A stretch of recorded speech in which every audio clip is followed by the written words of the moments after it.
Sahabat Lasu yang berbahagia, apa teknik reframing yang kedua? Kita mesti bisa meningkatkan self-confidence kita untuk bisa mengatakan, ya, saya adalah seorang salesperson yang bertugas membuat kehidupan orang-orang di sekitar saya menjadi lebih mudah, lebih nyaman, lebih berdaya. Maka kita perlu meningkatkan kepercayaan diri kita.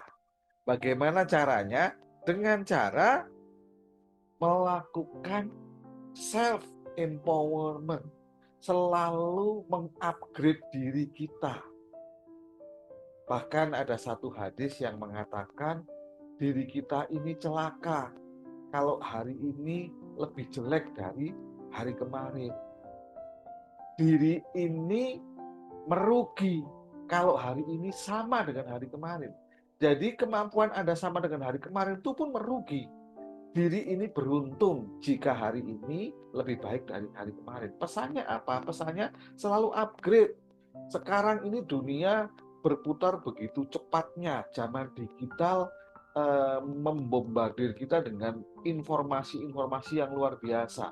Maka kita mesti bisa menyaring informasi-informasi mana yang berharga, yang membuat kualitas kita sebagai seorang salesperson meningkat drastis. Masyarakat semakin cerdas. Kalau Anda memberikan informasi yang hoax, yang kaleng-kaleng, karena di tangan kita sekarang semua informasi tergenggam dengan adanya gadget, maka dengan mudah Anda akan mengalami turn back hoax kalau Anda asal. Maka kita perlu selalu mengupgrade, continuous improvement. Kalau kata orang Jepang, namanya kaizen. Ya, memperbaiki hal-hal setiap hari dengan tolok ukur tertentu. Jadi kaizen itu artinya kita harus selalu menarik, stretching diri kita untuk menuju hal yang lebih baik. Jangan terjebak di zona nyaman. Nah, untuk bisa keluar dari zona nyaman, biasanya kita mesti melewati yang namanya fear zone atau zona takut. Di dalam zona takut, namanya juga zona takut ya, kita masih takut-takut melangkah, khawatir dengan omongan orang, tidak percaya dengan kemampuan kita. Dimana kalau kita melatih terus kemampuan kita tadi dengan cara belajar, membaca, dan melakukan, kita akan sampai pada learning zone, zona belajar. Di dalam zona belajar ini kita sudah mulai menentukan target-target baru, ya. Sudah mulai mewujudkan mimpi-mimpi kita, berani menghadapi tantangan diri sendiri maupun orang lain, sehingga kita akan sampai pada growth zone. Nah, kalau sudah di growth zone itu kita sudah menjadi ultimate person gitu ya, orang yang mampu menentukan nasibnya sendiri. Namun hati-hati dengan jebakan growth zone. Kalau terlalu lama berada dalam growth zone, Anda kembali ke zona nyaman. Nah, sahabat Lasu yang berbahagia, saya pengen tanya, kalau ada tulisan good versus apa? Kita boleh ambil kertas, jawab. Kira-kira apa? Sudah? Ya, jangan berkecil hati kalau sebagian besar di antara Anda menjawabnya adalah bad. Ya, lawan dari good adalah bad. Saya setuju. Namun, jika Anda masih berpegang pada bad, itu Anda tidak akan berkembang, Anda tidak akan self-empowerment. Saya akan gambarkan begini. Kalau di dada saya ini adalah good, dan Anda menjawab lawan dari good adalah bad, maka Anda berada di tangan kiri saya. Loh kok begitu? Iya, karena sebenarnya ada jawaban lain yaitu di tangan kanan saya. Maka lawan dari good itu bisa menjadi great. Seperti kata Andri Wokso, dia pernah berkata bahwa good is not good enough if great is possible. Jadi, baik saja itu tidak cukup kalau Anda bisa mencapai tahapan hebat, tahapan keren. Bagaimana caranya?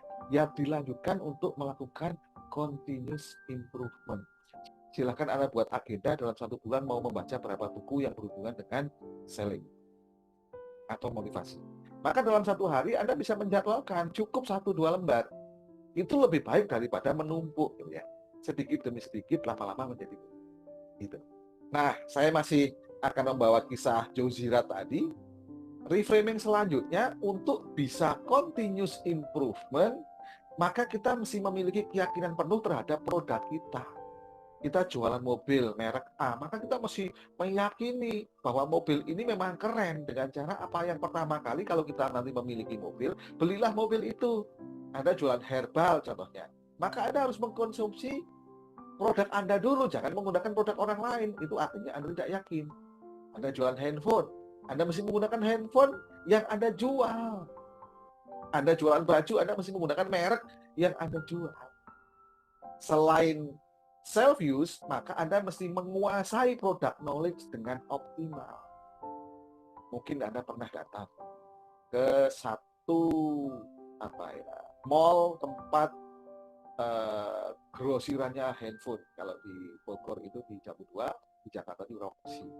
Dan tentunya yang pertama kali Anda datangin adalah konter yang gemerlap, penampilan dulu, yang dijaga oleh cewek-cewek yang sangat good looking ya. Namun coba Anda perhatikan, meskipun Anda ketemu dengan satu cewek yang good looking, dan dia hanya bisa mengatakan, oke, silakan datang, kami punya produk-produk yang keren, produk iPhone yang terbaru, yang memudahkan hidup Anda, dengan ya kualitasnya pokoknya bagus, keren, oke.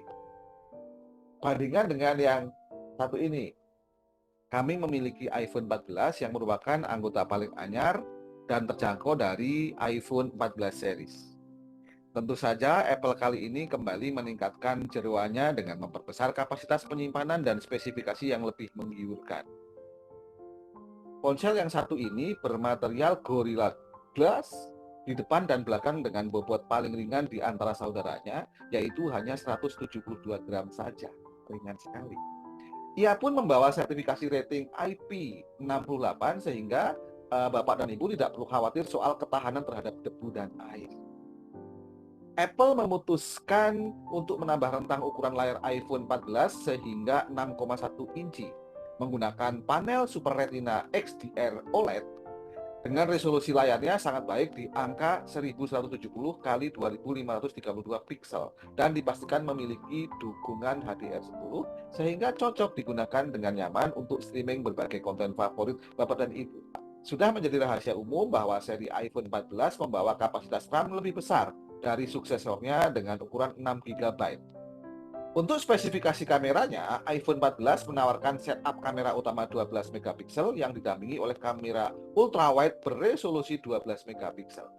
Untuk keperluan selfie di bagian depan, Bapak Ibu dapat mengandalkan kamera beresolusi 12 megapiksel dengan bukaan yang cukup besar yaitu 2.5. Keren kan? Nah, gimana sahabat kelasku yang berbahagia? Tergambar kan? Untuk mengubah perasaan-perasaan yang kurang nyaman karena ketidakmampuan kita melakukan teknik-teknik reframing tadi. Dan ini satu teknik reframing terakhir yang bisa saya sharing, yaitu kemampuan kita menghandle keberatan orang-orang yang kemungkinannya ingin membeli. Banyak di antara kita yang ketika kedatangan calon klien, calon customer, dan kemudian terlalu banyak bicara, cerewet, menanyakan ini itu, keberatan ini itu, kemudian merasa minder, merasa berkecil hati, dan menganggap bahwa produk kita, jasa kita memang kurang qualified.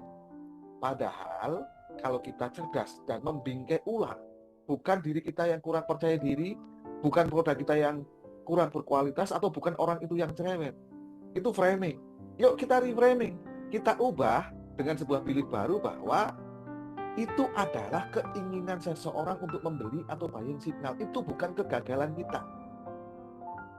Saya akan contohkan ya, beberapa hal mengenai mengatasi keberatan-keberatan ini. Misal Anda adalah seorang salesman mobil, gitu ya, dan kemudian ada sebuah produk yang lagi ngetren, gitu, sehingga orang masih belum familiar dengan harganya juga, maka dia akan mengatakan kok mahal ya. Apakah kita akan beradu argumen dengan orang itu dengan mengatakan, oh tidak Pak, Bu, itu murah?